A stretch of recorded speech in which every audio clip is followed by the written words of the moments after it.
In the wild, the stubborn never bow out.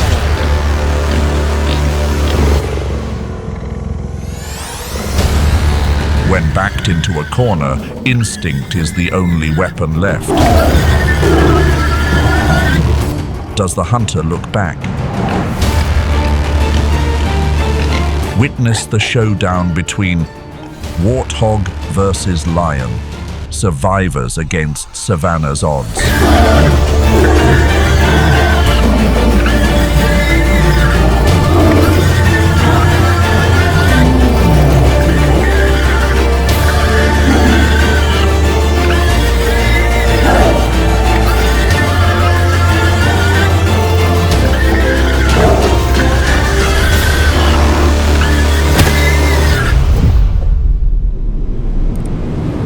Deep within the continent, there is a land forgotten by time.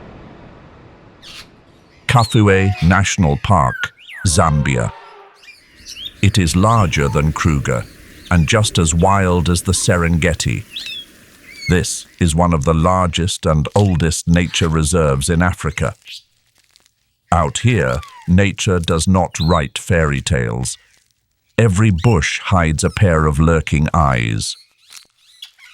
The rule in Kafue is very simple. The strong will feast, but the resilient ones are the ones who stand their ground.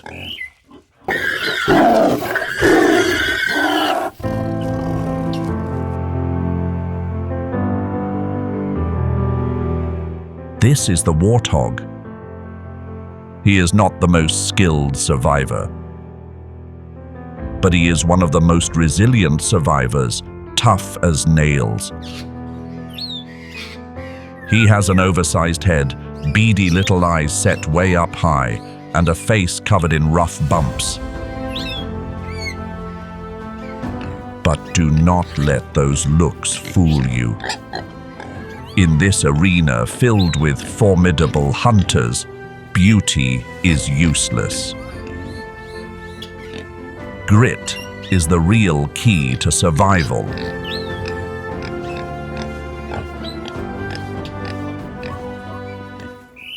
This guy is a light armored tank. He stands less than 1 meter tall, but that solid block of muscle weighing 100 kilograms is designed for a single purpose: survival.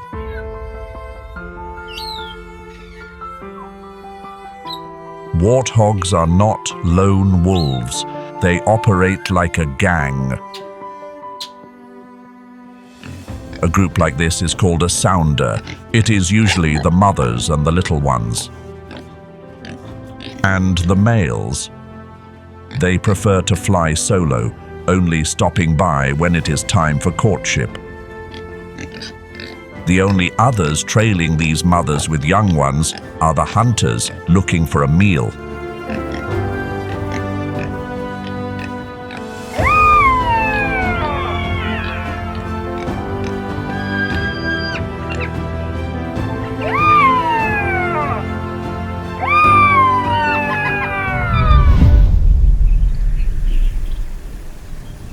On the dry grassland, a young warthog wanders off, rooting for food and drifting away from its mother.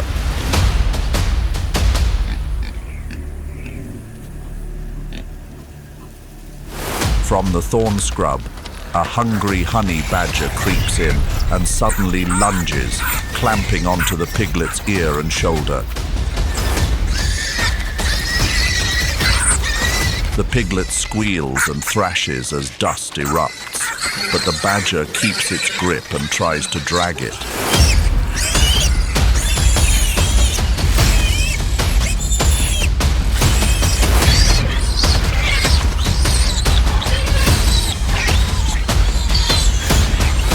The cries carry, and the mother warthog charges in at full speed.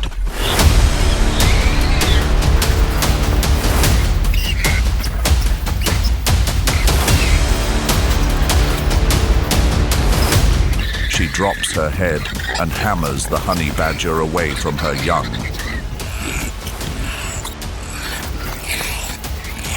The badger snaps back, relentless, biting at her leg and springing in again.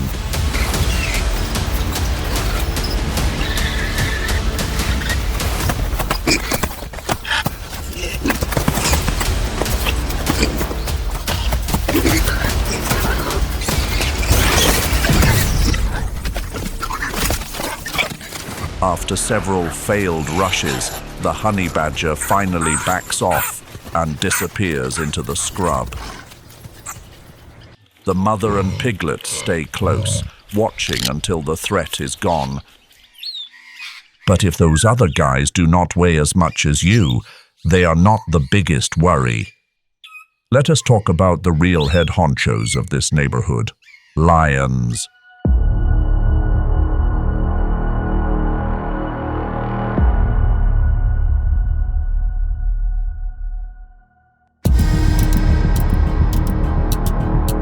Warthogs often live right next door to their final chapter. They dig burrows and forage for food right within sight of a whole pride.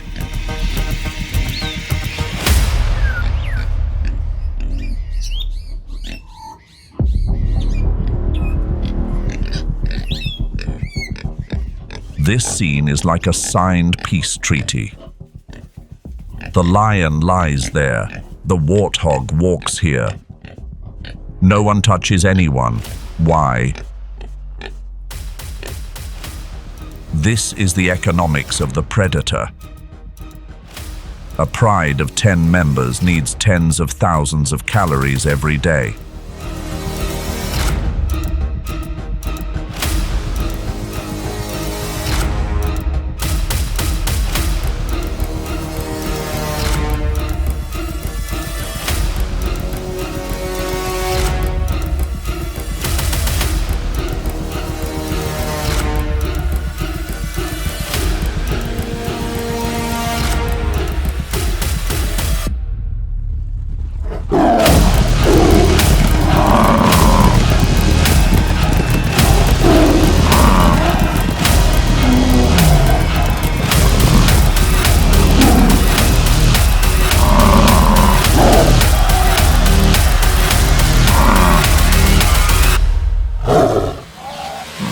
One warthog, too little meat, too much bone, and it also knows how to push back. Going after a wild buffalo would be much more economical. The lion looks down on the warthog. They view this bunch as backup snacks. Only when they are too hungry or too bored do they bother to pay attention. But that indifference is the trap. The warthog survives by walking a tightrope. They take advantage of the lion's laziness to exist. But it just takes the blink of an eye, a sudden empty stomach of a lioness, and that peace treaty will be broken into pieces.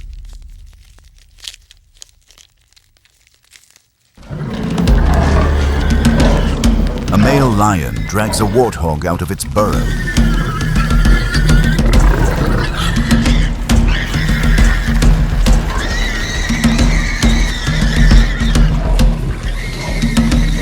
Then the ground shakes. Another warthog charges in, and the first spins to fight back.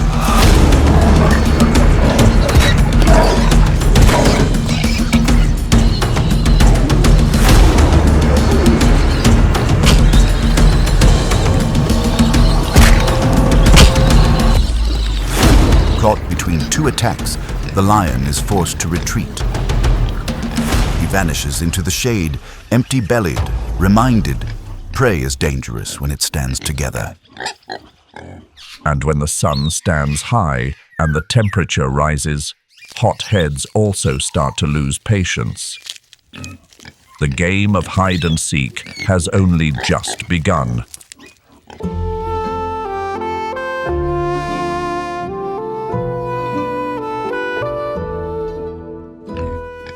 Look closely at the way the warthog eats. They kneel down, it is not to pray to Mother Nature. The warthog's neck is too short compared to those lanky legs, so to fuel up, they must find a way to lower their front body. Creation has equipped them with thick, calloused knee pads right from the moment they were born. A perfect design for plowing the grassland. Their menu? A mixed bag, grass, roots, tubers, and even carrion if necessary. They are the vacuum cleaners of the savanna, but burying their faces in the ground to eat also means they are temporarily blind to the hazards lurking nearby.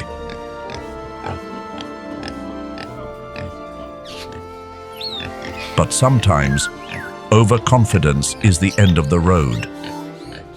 A male warthog full of adrenaline. He spots a cheetah. The warthog is an excellent athlete. He can burst up to 48 kilometers per hour, fast enough to leave a human in the dust, and with those razor-sharp tusks, he thinks he can intimidate that skinny cat.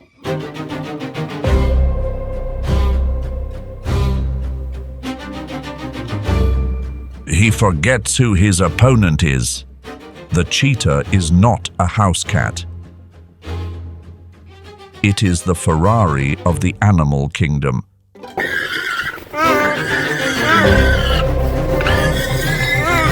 The warthog tries to use the oldest trick in the book, running zigzag. A smart tactic to break the momentum of the hunter, but this cheetah is hungry. That tail acts like a signal antenna. The warthog grasps the most important information. This hunter only has speed. The cheetah will not be able to handle him. In a split second, the warthog's fortune turns around.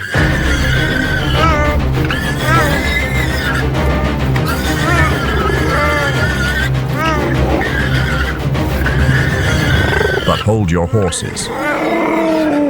Winning a battle does not mean winning the war.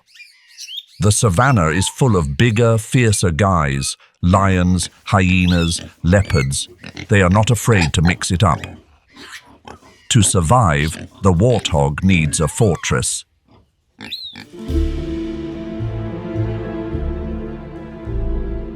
It is midday under a scorching sun. The warthog is running low on water. A small water hole would be like a gift.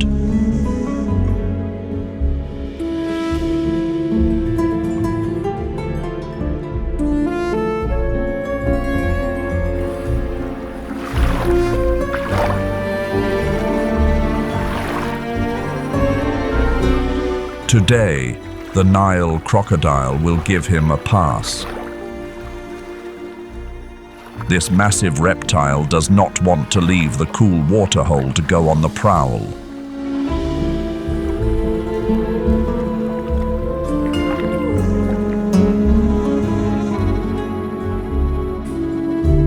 Warthogs are terrible tunnel diggers. Their snouts and feet are skilled at bulldozing earth to find food, but to dig a burrow 3 meters deep? Forget it. They are either too lazy or too clumsy for that. Luckily, the savanna has a brilliant civil engineer who is also the most eccentric character, the aardvark. Just look at this guy, a creature that looks like it was assembled from the spare parts of other species. But do not sell him short. Those claws can pierce through the concrete of a termite mound. That long nose, related to the elephant, has the ability to seal shut whenever he digs for termites, preventing dust from being inhaled. Aardvarks are nomads. They dig a burrow to sleep for one night, then move on, leaving empty apartments scattered across the grassland. left behind for the next morning's chase.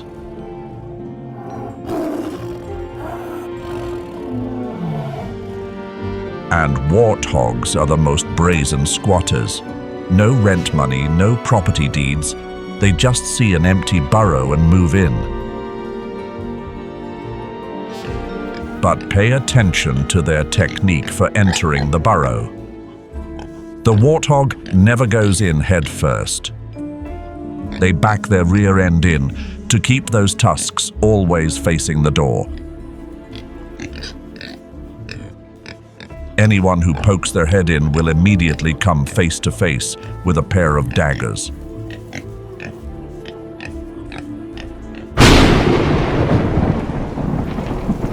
The rains arrive. The cool weather creates more comfortable conditions for the inexperienced hunters. Not yet of age, they split up to hunt with the pack. But there are also those who break away, as he is in need of a reality check. And guess who is the favorite target? The warthog has quite a bit of trouble with the black-backed jackal. Drive one away, and the other will seize the opportunity.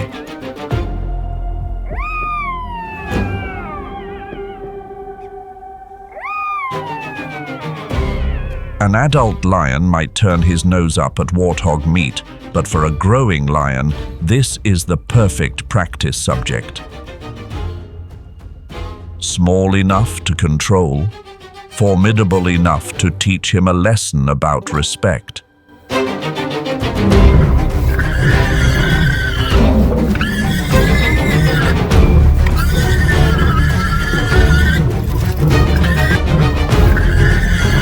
This mother always keeps herself positioned between the adversary and her litter. That was a close call. The young lioness fails. Basic hunting. But for the warthog, every day of survival is a graduation with honors. Defeat just means going back to the pride. Not yet old enough to hunt alone, so they can afford to continue making mistakes.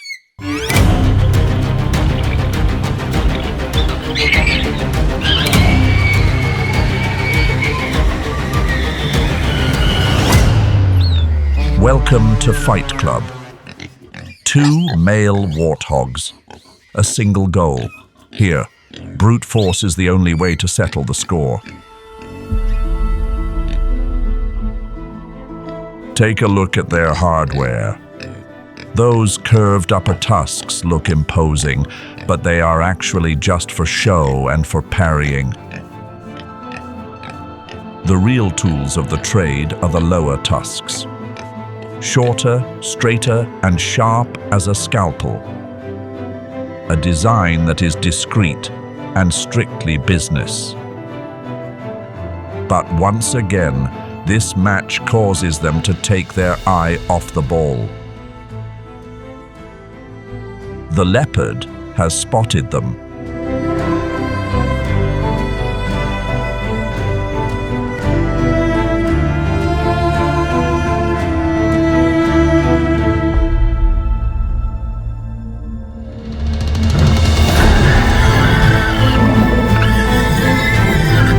These male warthogs are very strong.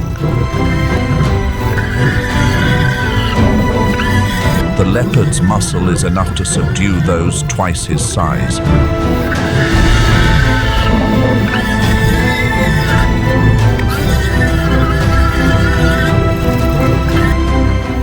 Never let their guard down, even when the prize has fallen. Now, hold on tighter to bring the hunt to a close. Compared to lions who prefer larger meals, the leopard seems to be the warthog's true nemesis.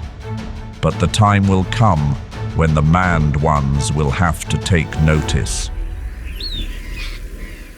As the sun lowers the curtain, the savanna shifts into golden hour. In the savanna, social order is dictated by muscle power and size. The lion is the hunter who sits at the top of the food chain. And the warthog? In theory, they are just the cleanup crew sitting at the bottom of the totem pole at nature's banquet.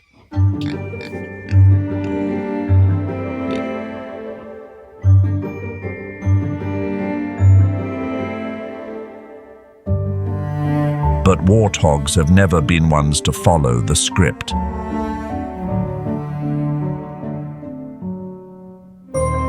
Look at this guy.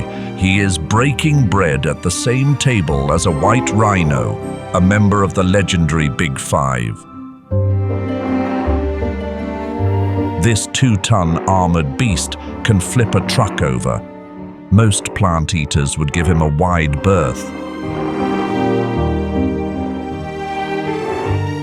But the warthog, he considers the white rhino a lunch buddy. Clearly, the rhino is not on board.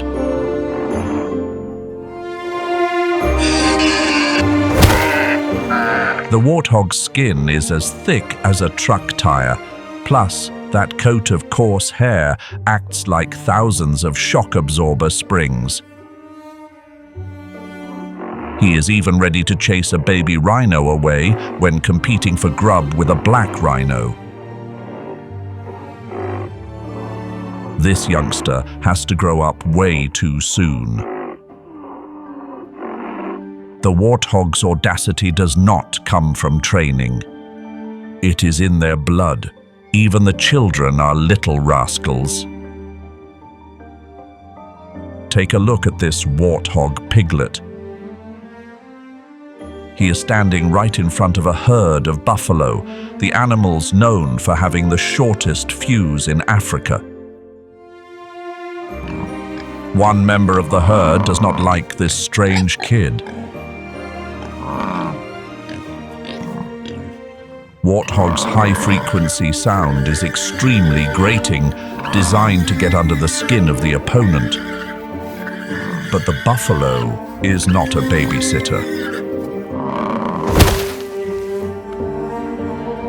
But the bone structure of the young warthog is built to take a licking. He does not meet his end from that toss. He gets back up, runs back to mom, or simply finds another victim who is more patient. Out here, if you are not big enough, you have to be a pain in the neck. After hours of stirring the pot, the mob also needs some personal grooming. But the warthog does not bathe himself. They hire help. A symbiotic spa system. The massage staff, the banded mongoose. These mongooses climb onto the customer, scouring every fold of skin to find ticks. The warthog even lies belly up, exposing the softest areas of skin to be serviced. A square deal. The warthog gets clean, the mongoose gets a full belly. The oxpecker is more often spotted on buffalo and giraffe, the massive species, than on smaller clients like the warthog. But sometimes you can still catch him perched on the pair of ears or even the eyelids of a warthog. But be careful with this, doctor. The oxpecker eats ticks, true, but sometimes they are also vampires acting like a wolf in sheep's clothing. You have to look very closely to see this subtle trick. That red beak is sipping fluid from the open sores of the customers. He intentionally keeps the wound from healing to have a constant food source. Smooth operators. But the warthog does not pay it any mind. Compared to the oxpecker, they are more wary of the true hunters in the sky.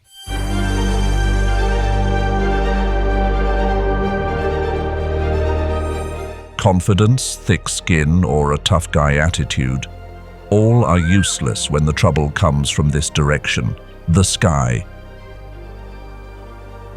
Meet the martial eagle, the largest eagle in Africa. The ruler of the savanna airspace. The martial eagle's wingspan is 2.6 meters long, enough to overshadow a grown man.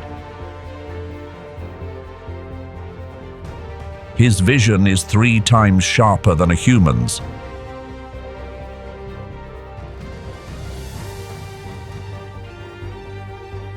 He has been keeping watch for a while now. He dives down like a cruise missile, 230 kilometers per hour. The rear talons are 5 centimeters long, sharp as a scalpel. The grip of this eagle is twice as strong as a hunting dog's jaw.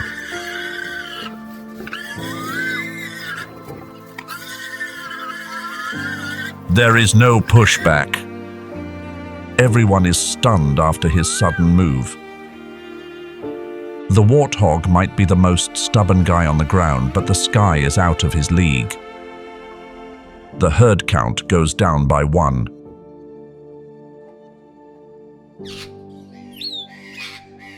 Deep in the dense Miombo forests of western Zambia, darkness is the hideout for the most formidable hunters.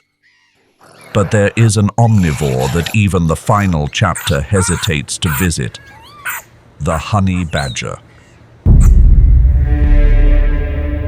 Smaller in stature, but they are tougher and even more spoiling for a fight than the warthog. Today, he is surrounded by a pack of hyenas at a waterhole. These two rarely cross paths. The hyena looks at the honey badger with curiosity, but this cranky fellow does not like the scrutinizing attitude of the spotted hyena. He is interested in aggression, but not physical. The bite force of the hyena is more than enough to end the badger, no matter how thick his skin may be. Psychological warfare is applied. The hunters back down, not because they are weak, but because they think the price for this meal is too steep. They also hear the roar of the wandering ones.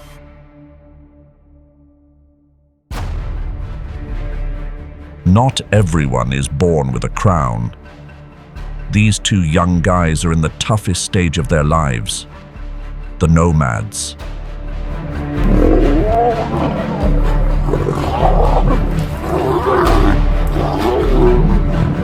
They have just experienced a bitter pill to swallow. They tried to take over a new pride, but their lack of experience lost out to the numbers of the old males holding the ground. Now they are homeless, with no pride to help with the hunt, and most importantly, no more confidence.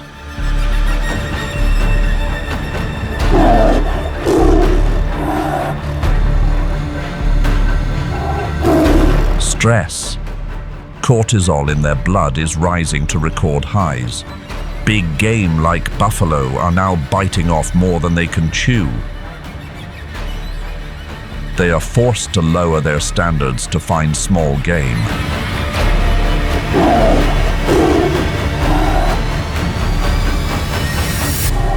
But for these young men, this meal is just enough to take the edge off. The catch must get bigger every day if they want to maintain muscle for the challenges ahead. The warthog burrows are sometimes not easy to find. They are covered by thick bushes or hidden by sand. The male lion starts digging, enduring scratches on the face from the sharp tusks of the warthog. No pain, no gain.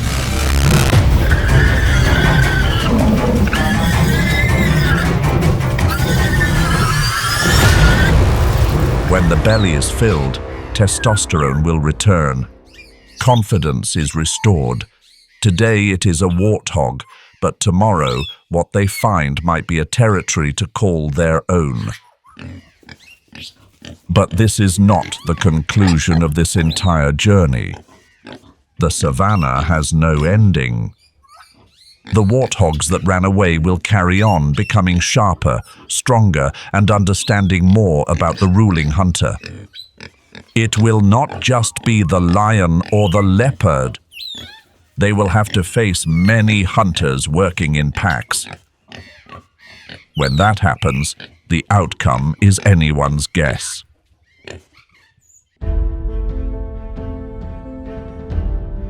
The dry season of the savanna has painted the entire grassland in gold. Late in the afternoon, the heat has still not relented on any living thing. Let's meet the cheetah again. After the failure with the warthog, they have learned to stick together better in the mission to pursue robust quarry. They have successfully secured a warthog.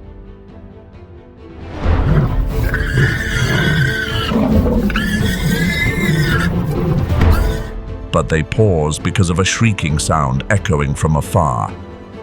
The African wild dog, extremely successful pack hunters. But no matter the success, it is hard to escape the temptation of a free lunch. They want to swipe the prize. 10 wild dogs and 3 cheetahs. The result is not too hard to predict.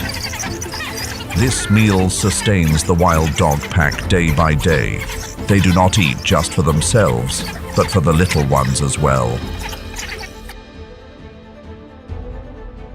The wild dog is no stranger to this quarry. They have faced off against him before, but the warthog used every bit of his audacity for this encounter. 1 warthog and 13 Cape hunting dogs.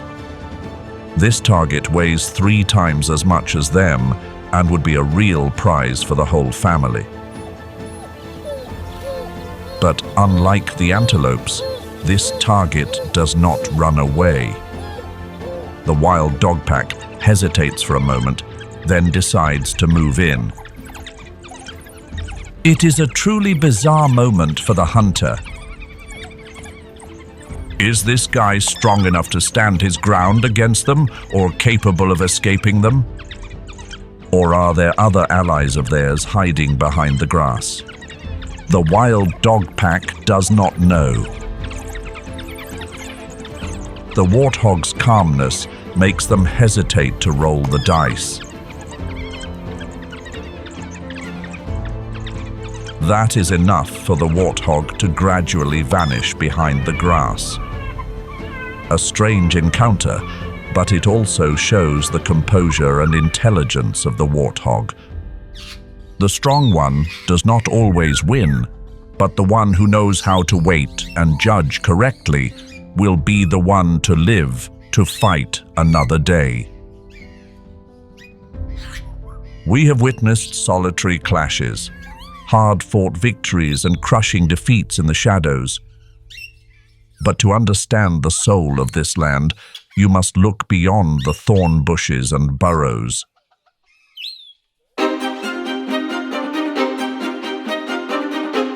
This is Kafue, a world forgotten by time, where the Kafue River brings not just water, but both life and the final curtain to every corner of the old Miombo forest.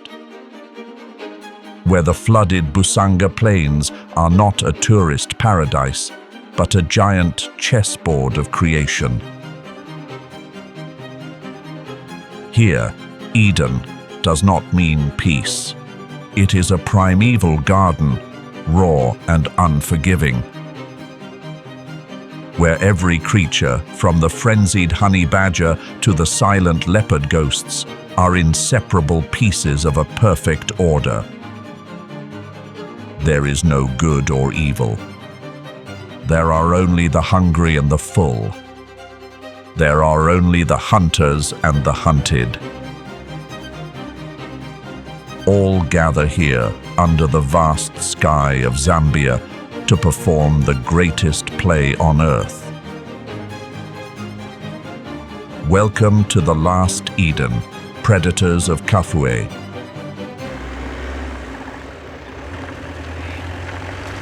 Across the vast Busanga plains in northern Kafue, lions roam like ancient warriors, patiently shadowing every step of the antelope herds. As night falls, the calls of the spotted hyena echo across the dark, carrying with them an eerie laugh and the instinct of a stealthy hunter.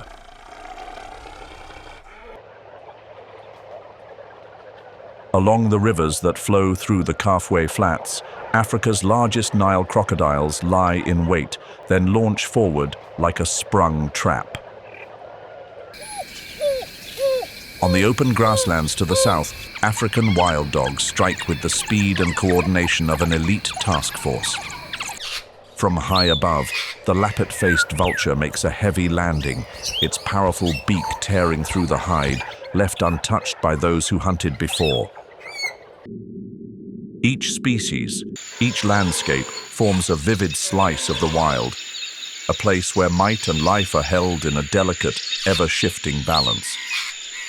The story of Kafue National Park began in the 1920s, when the land was first placed under protection as the Kafue Game Reserve, named after the 1,600-kilometer-long Kafue River, the longest in Zambia. The next chapter came in the late 1940s, with discussions aiming to upgrade the reserve into a full-fledged national park. By 1950, under the influence of conservationist Norman Carr, a pioneer of the walking safari, Kafue was officially declared a national park, becoming Zambia's oldest national park.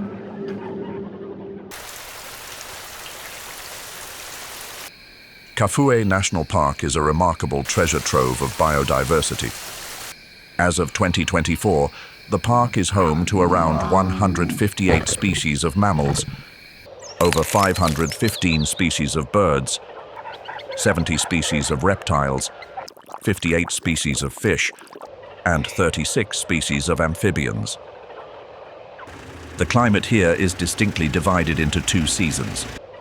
The rainy season runs from October to April, bringing between 700 and 1,020 millimeters of rainfall annually.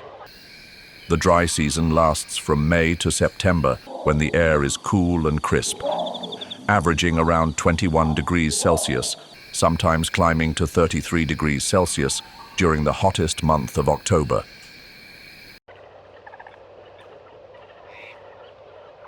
As winds sweep across the Busanga plains, carrying the dry scent of earth and the ripeness of sun-baked grass, the stillness suddenly breaks with a thunderous roar echoing through the open sky. It is a territorial claim, a show of strength, and a reminder of the presence of the top predator in the food chain, the lion. In a place where life and loss intertwine with every moment, the lion fights not just for prey, but to hold on to its place in a world that is constantly shifting. The lion carries a legacy of ancient evolution. Genetic and fossil research reveals that their ancestors once roamed across Africa, Asia, and Europe for hundreds of thousands of years. In Busanga, lions are a cornerstone of the ecosystem, playing the role of natural regulators through instinct and finely tuned strategy. Unlike many big cats that live solitary lives, lions are the only members of the cat family with a complex social structure. A typical pride includes several adult females, their cubs, and one or two males in a coalition, usually brothers. The mane serves as a biological signal, revealing a male's age, health, and dominance. A lion with a dark, thick mane reflects high testosterone levels, robust strength, and the power to defend the pride against any threat. Lionesses form the heart of the pride. They hunt, raise young, and protect each other with a bond that's nothing short of remarkable. Perched atop termite mounds that rise from the flatlands, a few silent silhouettes watch. These are the patient, unyielding huntresses. They don't rush, don't make noise. As a herd of wildebeest grazes unknowingly, the lionesses begin to close in with precision. This isn't a chance encounter. It's a coordinated maneuver, a rehearsed strategy where each lioness plays her role. The blocker, the flanker, the finisher. When the time is right, they strike in unison. A lioness can burst forward at nearly 80 kilometers per hour over short distances, more than enough to close in within heartbeats. With a bite force of up to 4,500 newtons, she locks onto the throat, cutting off the breath of her prey. For larger targets like buffalo, the males arrive like a storm breaking loose. Weighing over 190 kilograms, their strength is enough to bring down a full-grown buffalo with a single bite and a powerful pull.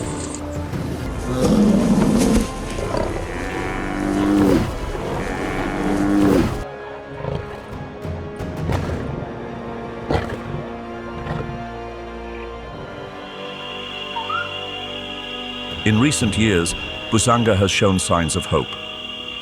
From 2021 to 2024, lion density in the area has averaged between 3.7 to more than 4 individuals per 100 square kilometers. An estimated 358 lions, including adults and cubs. The Zambian Carnivore Program and international partners have closely monitored each pride, fitted GPS collars, created no-hunting halo zones around territories, and implemented measures to reduce trapping. As a result, survival and reproduction rates have improved significantly, with annual survival reaching 8.3% and reproductive rates increasing by as much as 29%. Still, the broader picture is sobering. According to the International Union for Conservation of Nature, lion populations across Africa have declined by 43 to 75% in just the last 50 years. Habitat loss, retaliatory hunting by humans when lions prey on livestock, and the illegal trade in body parts are pushing this regal symbol toward vulnerable status on the global conservation scale. In Busanga alone, 2 lionesses were caught in traps in 2022, leaving behind 8 cubs. 7 of them were rescued and cared for by conservationists before being reintroduced into the wild at Liuwa Plains. Here's a curious detail you might not have noticed. Lion cubs are born with faint spots, barely visible to the eye. Most of these fade by the time the lions reach about 1 year of age, but some lionesses or individuals living in drier areas retain faint markings on their hind legs, bellies, or the underside of their tails. These traces are evolutionary echoes, linking lions to their patterned cousins like jaguars and leopards. But in Africa, it's not just big cats or cheetahs that wear spots for camouflage. Another predator, no less cunning or formidable, is the spotted hyena, cloaked in a coat of mottled patterns with a mind as sharp as its bite. The presence of the spotted hyena can be traced back nearly 10 million years when it split from other hyena lineages and evolved into a specialist in bone crushing thanks to its incredibly powerful jaws and teeth. Over time, they became some of Africa's most sophisticated predators, forming highly structured clans of up to 130 individuals, ruled by a dominant alpha female. In this hierarchy, even the lowest-ranking female outranks all males. Status is inherited from mother to daughter and plays a major role in access to food and resources. This species of hyena also goes by a unique name, laughing hyena, thanks to the strange laughter it makes. But that signature laugh is actually a high-pitched scream, expressing stress or competition over food. It can travel for many kilometers, serving to signal location or connect members of the clan. It also acts as a warning or as a form of social bonding among individuals that share the same territory. Still, the spotted hyena's story doesn't end there. They are among Africa's most efficient hunters. In the quiet hours of dusk, the clan studies the movement of prey herds. They don't choose randomly. Targets are typically the weak, the old, or the young, the loose links that can be peeled away from the group. When the moment comes, they strike, sometimes using smaller groups to distract or coordinating a full-scale attack from several angles. With hearts making up nearly 1% of their body weight, hyenas can run for kilometers at speeds reaching up to 60 kilometers per hour, a persistent nightmare for any prey. They don't need to be lightning fast. They win with endurance and strategy. When they catch up, their bite, up to 4,500 newtons, is strong enough to shatter the leg bones of a buffalo or horse. The prey is quickly broken down, and nothing is wasted, from tendons and hide to the marrow inside the bones.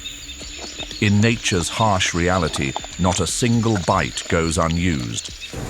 Though often seen as ruthless hunters, the spotted hyena plays an essential ecological role on the Busanga Plains.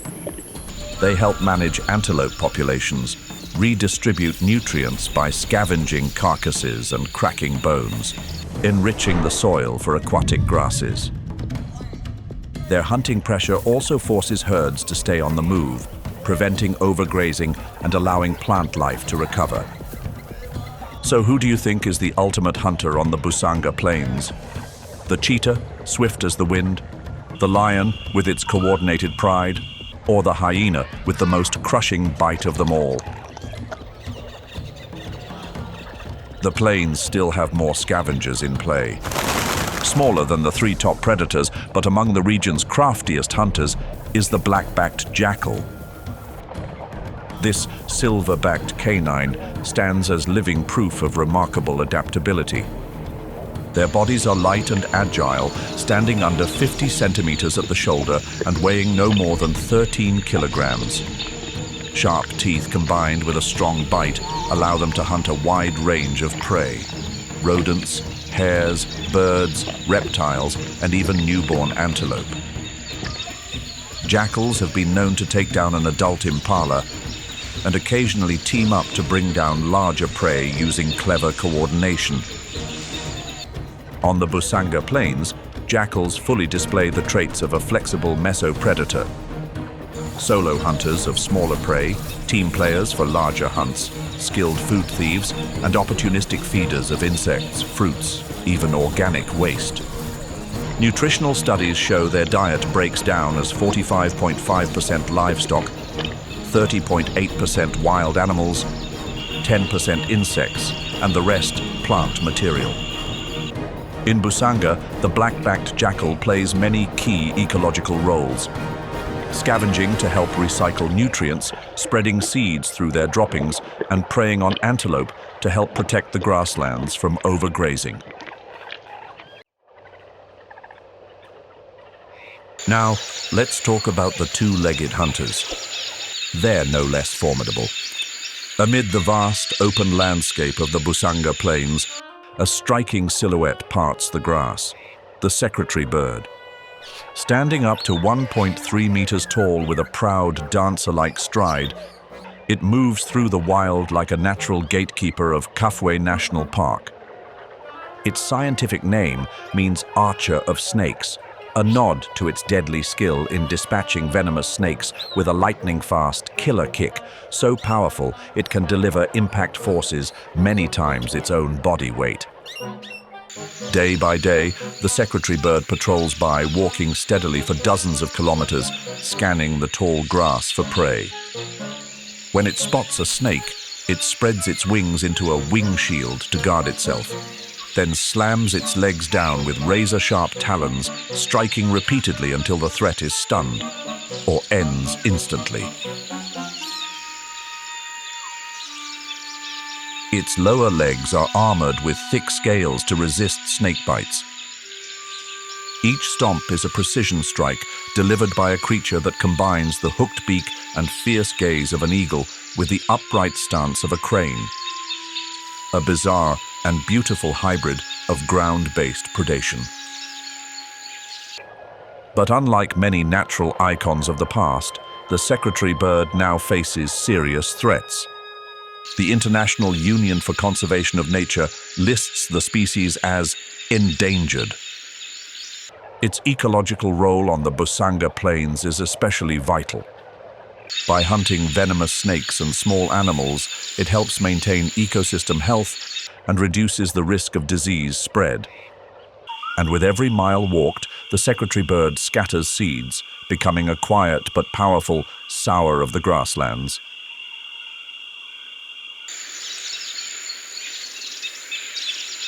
Extending from the northern wetlands, the Lunga and Lufupa rivers weave through the Miombo woodlands at the heart of Kafue National Park, forming an ecological corridor that bridges dry land with floodplain grasslands. Lufupa flows from the northwest, feeding the Busanga Plains, while the Lunga marks the eastern boundary between two distinct ecosystems. These year-round waterways maintain soil moisture, turning the region into a biological energy hub, where migration, predation, and reproduction unfold with the rhythm of the seasons. As the morning light filters through the Miombo canopy stretching along the Lunga and Lufupa rivers, a call rings out from upstream, an echo that seems to awaken the entire wilderness. The sound soars, high-pitched and resonant, blending with wind and water to create a natural soundtrack known as the Voice of Africa. It's the unmistakable cry of the African fish eagle, one of the most iconic and recognizable sounds in sub-Saharan Africa. Living along lush, year-round rivers like the Lunga and Lufupa, this bird has thrived since the late Pliocene, shaped by evolution to perfectly suit the semi-aquatic landscape. With a wingspan of up to 2.4 meters and a body length of about 75 centimeters, the female, reaching up to 3.6 kilograms, is larger and more powerful than the male. Her pure white head and chest contrast sharply with dark wings and a deep brown back, creating a bold, unmistakable figure against the sky, a symbol of strength and clarity. From above, its keen eyes, equipped with ultra-sensitive light-detecting cells, scan every subtle ripple. At the slightest flick of a fish beneath the surface, it dives. No sound, no warning, just a straight drop, like an arrow loosed from a bow. Its talons spring open mid-air, gripping slick fish with the help of spiracules, tiny, rough scales on the feet that lock in the catch. At the moment of contact, barely skimming the surface, it snatches its prey and ascends again as if it was never there. Its yellow, hooked beak and sharply pointed black tip form the perfect tool to dispatch prey with surgical efficiency. No deep dives, no drawn-out fights, just cold precision and blinding speed. Though fish are its main diet, the African fish eagle is highly adaptable. When fish are scarce, it will hunt small water birds, lizards, even young crocodiles. It's also known for stealing prey from other birds like herons. This flexibility ensures consistent nutrition and showcases the species' remarkable ability to adapt to shifting environments. In the Lunga and Lufupa region, where water flows year-round, African fish eagles are often permanent residents.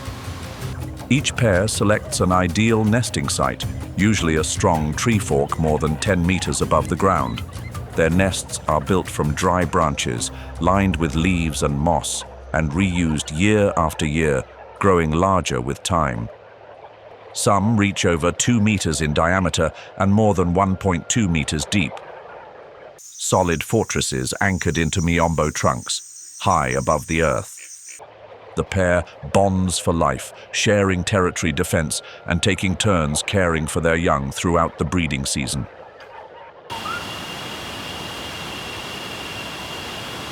Beneath the surface of the Lunga and Lufupa rivers, there's far more than just the small fish hunted by the African fish eagle. Lurking in the depths is a true giant, the Nile crocodile. In fact, individuals found in Kafue National Park are considered some of the largest of their kind anywhere. An adult Nile crocodile in the Lufupa region can typically measure between 3.5 to 5 meters in length and weigh over 750 kilograms. Some exceptional individuals exceed 6 meters, becoming silent giants drifting beneath the water's surface. Their strength lies not only in their muscle mass, but also in the design of their jaws. Their closing jaw muscles are extremely powerful, capable of crushing bones with a single bite, while the opening muscles are surprisingly weak, an evolutionary contrast that makes them lethal hunters. The year-round water in the Lunga and Lufupa region provides a major biological advantage. Nile crocodiles can lie motionless for hours with only their eyes, ears, and nostrils above the surface, resembling floating logs among papyrus clusters. When antelope, buffalo, or zebra approach to drink, they strike in an instant, surging forward underwater at 12 to 14 kilometers per hour, clamping their jaws on the prey and pulling it under. For large prey, they unleash the death roll, a violent spin to tear the body into swallowable pieces.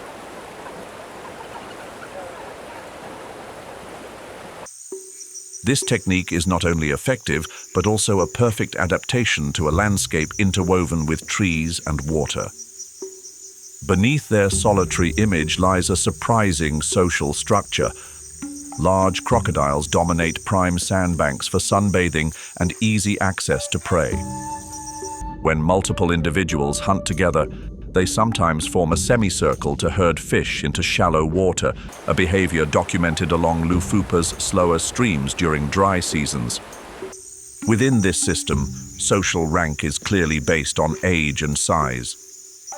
Their communication is equally rich, from deep, ground-rumbling bellows of mature males during mating season to the high-pitched peeps of hatchlings calling out from inside their eggs.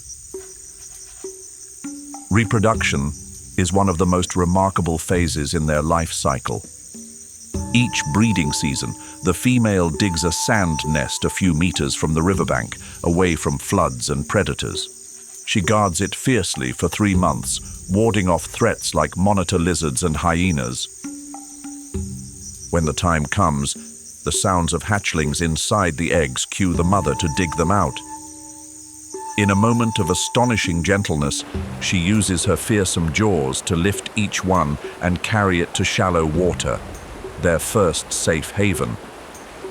Even after her young enter the water, the mother continues to guard them for weeks, sometimes months, an uncommon trait among reptiles. One critical factor influencing Nile crocodile populations is the temperature during egg incubation, a process known as temperature-dependent sex determination. If the nest stays below 31 degrees Celsius, most hatchlings will be female. If temperatures rise between 33 to 34 degrees Celsius, males dominate. This makes them especially vulnerable to climate change. In Lufupa, where sand surface temperatures can reach 35 degrees Celsius during the dry season, scientists in 2025 warned of an impending gender imbalance if global warming remains unchecked. In addition, the Lunga and Lufupa ecosystems face increasing pressure from water pollution. Mercury has been detected in Nile crocodiles in Zambia, with liver and kidney concentrations reaching up to 3.7 micrograms per gram of wet weight, levels considered ecologically concerning. Between 2017 and 2020, scientists for the first time detected mercury in the whole blood of young crocodiles in the region. Most recently, a 2024 Pan-African study confirmed that Nile crocodiles have the highest blood mercury levels of any crocodilian ever measured. highlighting a widespread pollution crisis across the continent. As the Nile crocodiles lie in wait beneath still waters, biding their moment, another creature watches silently from above. This is the marabou stork, a giant, oddly majestic bird whose presence in the wild is a vivid reminder of nature's intricate design. Here in Kafue National Park, it exists not just as an opportunistic feeder, but as a witness to the ever-turning cycle of life and loss on sacred ground. Nicknamed the Undertaker, this stork wears a stark black and white coat with a wingspan reaching up to 2.6 meters and as much as 3.2 meters in some recorded cases. An adult stands around 1.5 meters tall and weighs between 4 and 9 kilograms. Its bald head and pink neck, paired with a large throat sac, aid in hygiene and play a role in social signaling. Along the Lunga and Lufupa rivers, in the cool of morning or at dusk, flocks of marabou storks perch in tall trees or stand motionless by the banks, perfect positions to scan for food. As nature's cleanup crew, they scavenge carcasses, from crocodiles and antelope to elephants, tearing through tough flesh with sharp, hooked beaks. During breeding season, when nutrition demands are higher, they expand their menu to include fish, frogs, snakes, small birds, and even baby crocodiles. Their kleptoparasitic habits show off their cunning, stealing food from vultures or herons when the chance arises. Marabou storks migrate with the wet and dry seasons. In Zambia and parts of southern Africa, chicks leave the nest after 30 days of incubation, reach maturity around age 4, and live up to 25 years in the wild. Hollow bones in their legs and toes lighten their body weight, making them excellent gliders on warm air currents. They are social birds, especially where food is abundant, like animal remains or waste near rivers, abattoirs, or landfills. This has helped some populations grow, but also increased their exposure to plastics and heavy metals. In the Miombo region, riverside thickets and stable water sources provide ideal roosts and nesting sites, usually simple nests of dry branches, often reused year after year in the same trees. Marabou storks play a vital ecological role, cleaning up dead animals to reduce disease spread and contributing to the food chain by feeding small prey to their young. While globally classified as least concern, some populations in West Africa are experiencing sharp declines.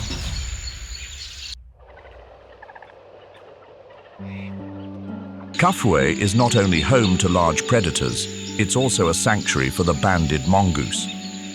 Throughout their evolutionary journey, from the Sahel to southern Africa, including Zambia, banded mongooses have adapted to thrive in savannas, open woodlands, and especially near water sources. They typically weigh between 1.5 and 2.5 kilograms, with body lengths ranging from 30 to 46 centimeters, plus a tail measuring 15 to 30 centimeters. Their sturdy, muscular build and sharp claws are perfect for digging and hunting small prey. In the Lunga and Lufupa River region, these animals form groups of 5 to 40 individuals, sometimes reaching up to 75. They live in burrow systems made by monitor lizards or found in termite mounds, with multiple exits that allow for good ventilation and quick escapes from predators. Especially in the Miombo woodlands, where rocky soils mix with termite breeding grounds. During the flood season at Lake Iteji-Teji, a tall, elegant figure glides silently across the water. The saddle-billed stork, the tallest stork in Africa, standing up to 150 centimeters tall with a wingspan approaching 2.7 meters. This species is instantly recognizable by its massive red bill, marked with a black stripe in the center and topped with a distinct yellow saddle. A fleshy frontal shield, evolved both as an individual identifier and as a refined hunting tool. Widespread across the swamps, rivers and lakes of sub-Saharan Africa, from Senegal to Ethiopia and as far south as Namibia, Botswana and Zambia, their population remains stable but is seasonally fragmented by changes in water levels. In Zambia, especially in Kafue National Park, and most notably around Lake Iteji-Teji, they serve a key role in the wetland food web. Like other storks, the saddle-billed stork is almost entirely silent due to the absence of a syrinx, the vocal organ in birds, communicating primarily through clattering of the bill. They move patiently through shallow water, step by deliberate step. With extremely sharp vision, they detect prey beneath the surface and strike with rapid precision. Their main diet includes freshwater fish like tilapia and catfish, but they also hunt frogs, crabs, water snakes, young birds, and small rodents. Before swallowing, they often remove sharp fins or heads from their prey to prevent internal injury, a behavior that reflects high-level hunting finesse and adaptation. At Lake Iteji-Teji, their ecological role is particularly visible during the flood season, when they help regulate populations of small fish and amphibians along the lakeshore, reducing the risk of disease outbreaks and supporting ecological balance. Their nests, broad platform nests more than 2 meters wide, built high in treetops near the lake, become micro-habitats for a variety of other species, including bats, snakes, and small birds. Both parents share the duties of incubation and chick rearing for more than 100 days, revealing a strong, lasting pair bond and a level of reproductive investment rarely seen among large tropical birds.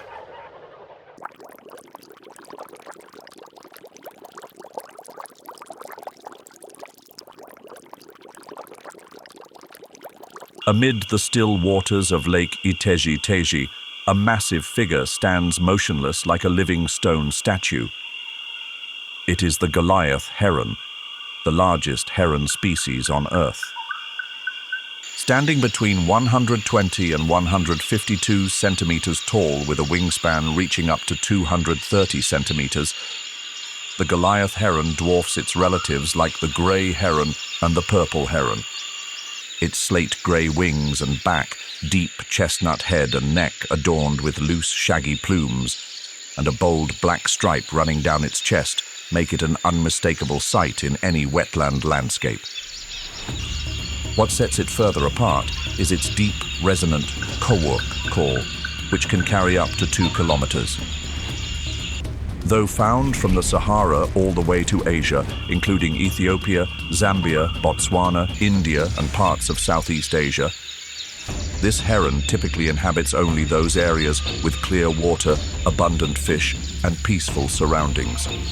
In Zambia, the man-made Lake Iteji-Teji offers ideal habitat thanks to its richness in native fish species such as tilapia and African catfish, combined with shallow lakeshore zones and a thriving aquatic ecosystem. Unlike other heron species that nest in colonies, the Goliath heron is highly solitary and territorial, often claiming and fiercely defending several hundred meters of shoreline against intruding rivals. Its hunting strategy is a masterclass in patience. Standing perfectly still for hours, it waits for fish to drift within striking distance, then lashes out with its spear-like beak to pierce its prey. Unlike smaller herons that swallow fish on the spot, the Goliath heron often carries its catch ashore, stuns it, and then swallows it whole, favoring fish as long as 50 centimeters. It also preys on frogs, water snakes, young turtles, and occasionally scavenges carcasses washed up on the lakeshore. During breeding season, usually aligned with stable water levels from April to June, it builds large nests from branches on small lake islands or floating reed beds. These nests can span more than 1.5 meters across, holding 2 to 5 pale green eggs and offering a secure cradle for the next generation. Both parents take turns incubating and feeding the young over a period of roughly 100 days, until the fledglings are ready to begin life on their own.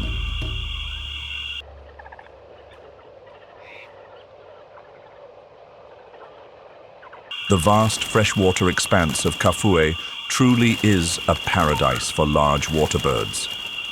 While the stork family is represented by the striking saddle-billed stork and herons boast the towering Goliath heron, it's the crane family that brings forth the most regal presence, none other than the wattled crane. Standing up to 175 centimeters tall with a wingspan close to 2.3 meters, the wattled crane is not only Africa's largest crane, but also its rarest among the 6 crane species found on the continent. An ancient species tracing its lineage back to a common ancestor of the crane family some 50 million years ago, the wattled crane carries several unique evolutionary traits. Most distinctive are the 2 long white feathered wattles hanging from its throat. These are not only a defining physical feature, but also serve as an emotional barometer. When calm, the wattles hang loose and relaxed. When anxious or threatened, they retract noticeably. With a diet focused mainly on roots, tubers and rhizomes of aquatic plants like cyperus, nymphea and other wetland vegetation, the wattled crane is not a predator, but rather a specialist in harvesting nutrients from beneath the mud. Using its long, pointed bill, it probes deep into the soil to extract energy-rich plant parts, a foraging strategy that demands precision, patience, and a clean, clear water environment. Since the Iteji-Teji Dam began operation in 1977, the natural flood regime has shifted dramatically. Peak flood levels have dropped by 37%, leading to the degradation or loss of over 50% of critical grassland and nesting habitats. At Lake Iteji-Teji in the Kafue Flats region, the wattled crane plays a vital ecological role. By dispersing seeds of aquatic plants and helping stabilize vegetation, they contribute to ecosystem health and serve as one of the most sensitive biological indicators of wetland condition, as their breeding relies directly on natural flood cycles.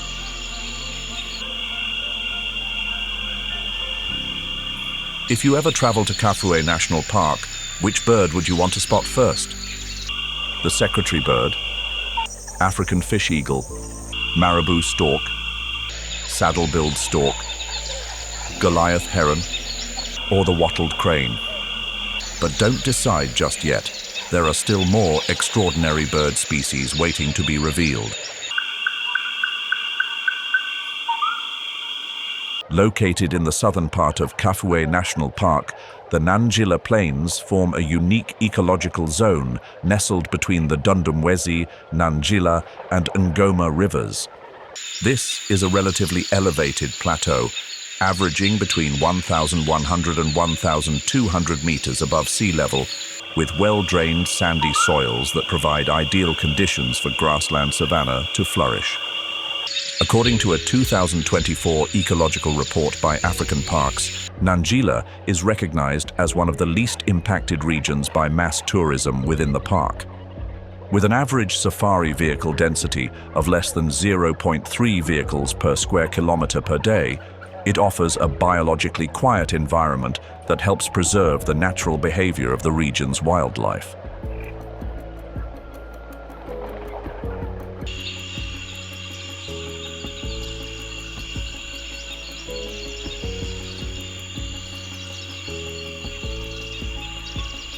Measuring around 45 centimeters in length, with dark plumage speckled with white, it wears a perfect camouflage that blends seamlessly into bark and stone. Primarily active during twilight and late night hours, the spotted eagle owl is an opportunistic feeder, favoring small rodents like mice and shrews, but also preying on small birds, lizards, and frogs. Hunting from a perch, it swoops down in complete silence with a wingspan of 100 to 120 centimeters, striking swiftly and without warning. Its ability to swallow prey whole or tear it apart as needed allows it to adapt easily to changing food availability. In the stillness of night, pairs of spotted eagle owls call out in a duet, the male with a deep hoo-hoo-poo, and the female responding with 3 soft hoots, hoo-hoo-hoo. These raspy calls serve both to mark territory and to maintain pair bonds, reflecting a lasting connection between the owls. Across the quiet expanse of Nangila Plains, the spotted eagle owl becomes a vital part of the nocturnal symphony. Its shadowy figure among the rocks and trees, with golden eyes glinting in the dark, paints a vivid portrait of a skilled, steadfast hunter woven into the heart of the wild.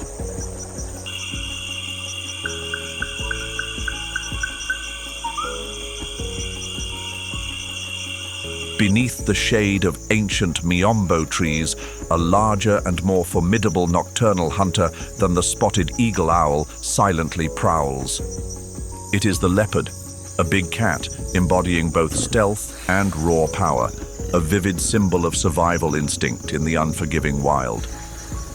On the well-drained sandy soils of the Nangila Plateau, over 1,100 meters above sea level, leopards don't just survive, they thrive, thanks to their remarkable adaptability.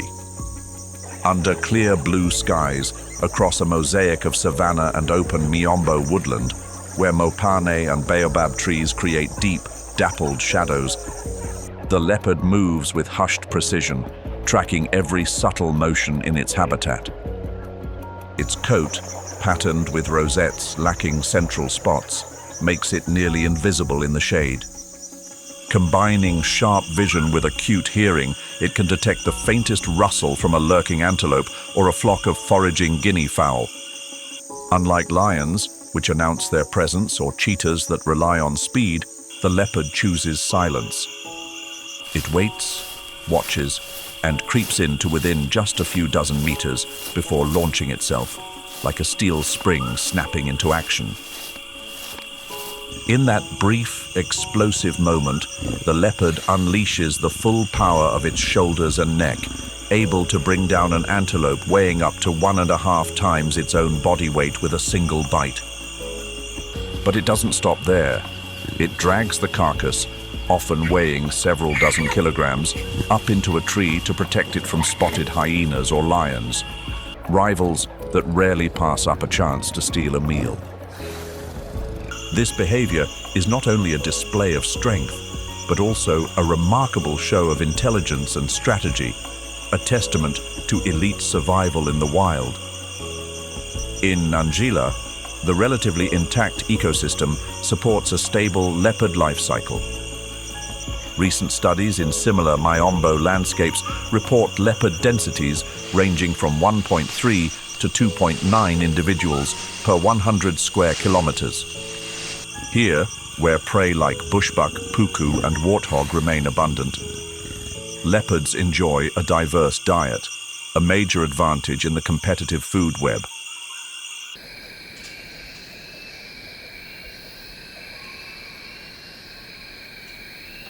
But even that isn't nature's most effective predator.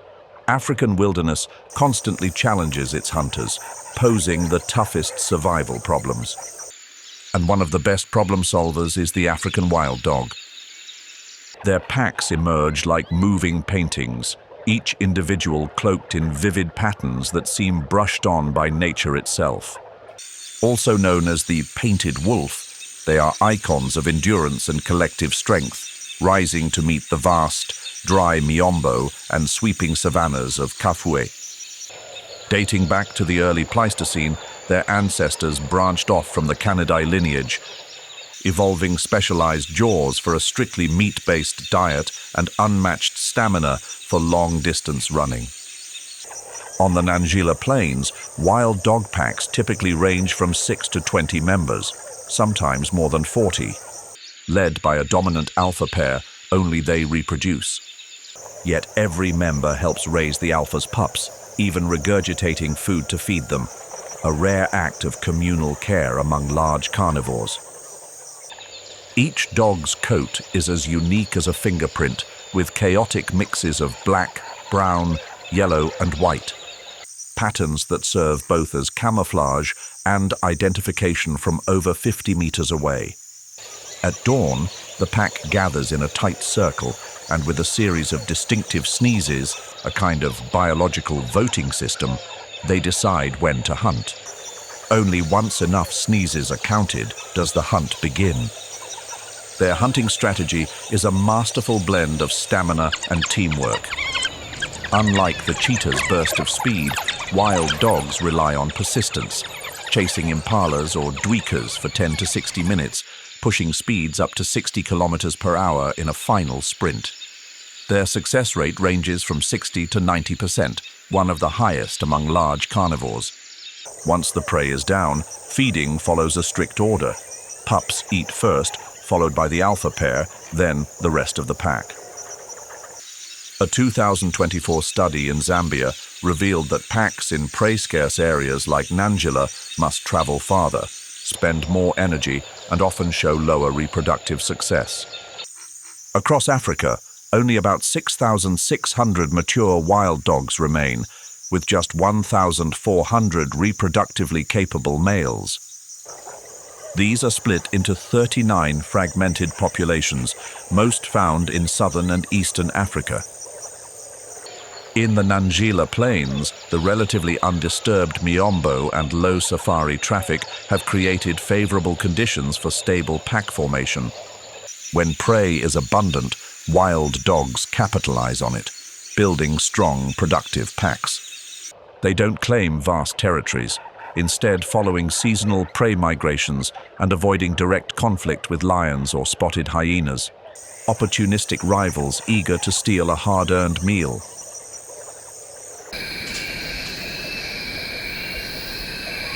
When a prey animal falls, there are always eyes watching from above, ready to swoop in and claim a share.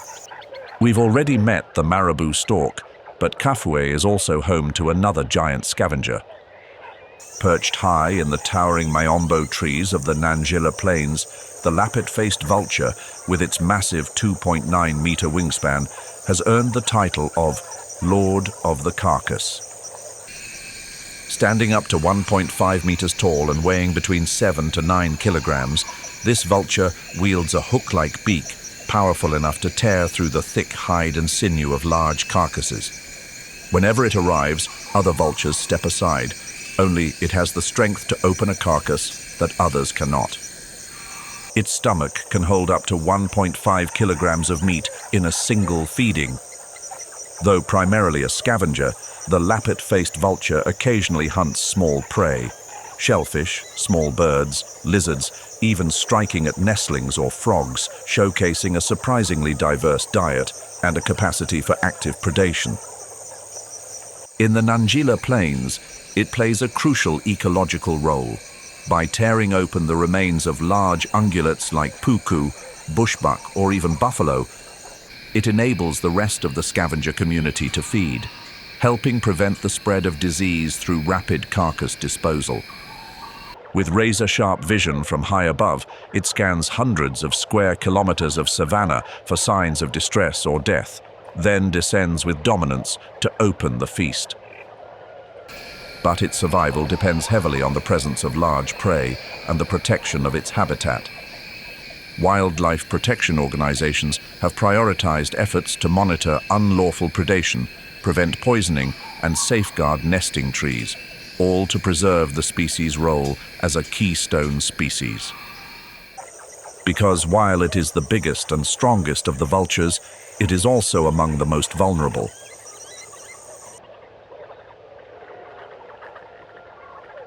It's not just the lappet-faced vulture.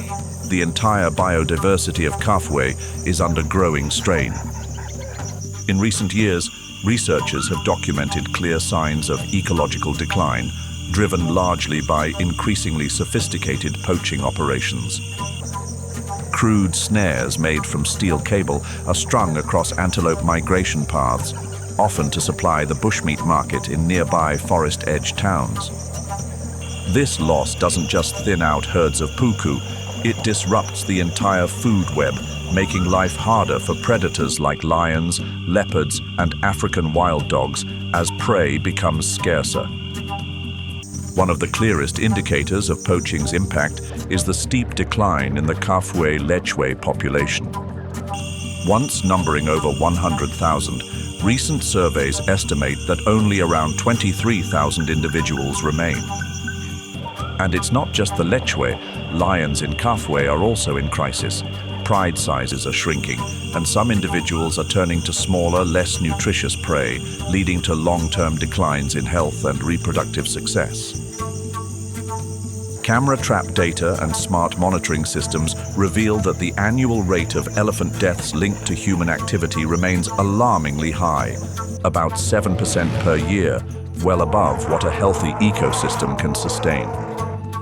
Before 2018, the entire park had only about 60 wildlife rangers, a number far too small to monitor and protect such a vast landscape. But since 2019, a coalition of international conservation organizations and local authorities has deployed more than 135 full-time rangers. These teams are now equipped with advanced tools, including Earth Ranger software, infrared radar, and drones. These efforts are beginning to show promising signs. Between 2019 and 2022, leopard density in southern Kafue increased from 1.5 to 4.4 individuals per 100 square kilometers, nearly tripling previous levels.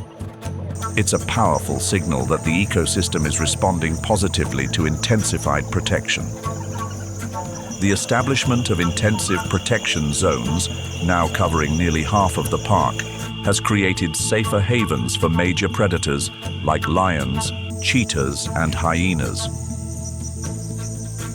Every small action today can lead to a big difference tomorrow. Kafue National Park is being revived thanks to the determination and unity of a global community. But the journey is far from over. Protecting forests, avoiding wildlife products, supporting conservation groups, sharing knowledge, and inspiring younger generations. These are meaningful steps each of us can take. And if you've ever visited Zambia's largest wild sanctuary, feel free to share your insights and stories in the comments below.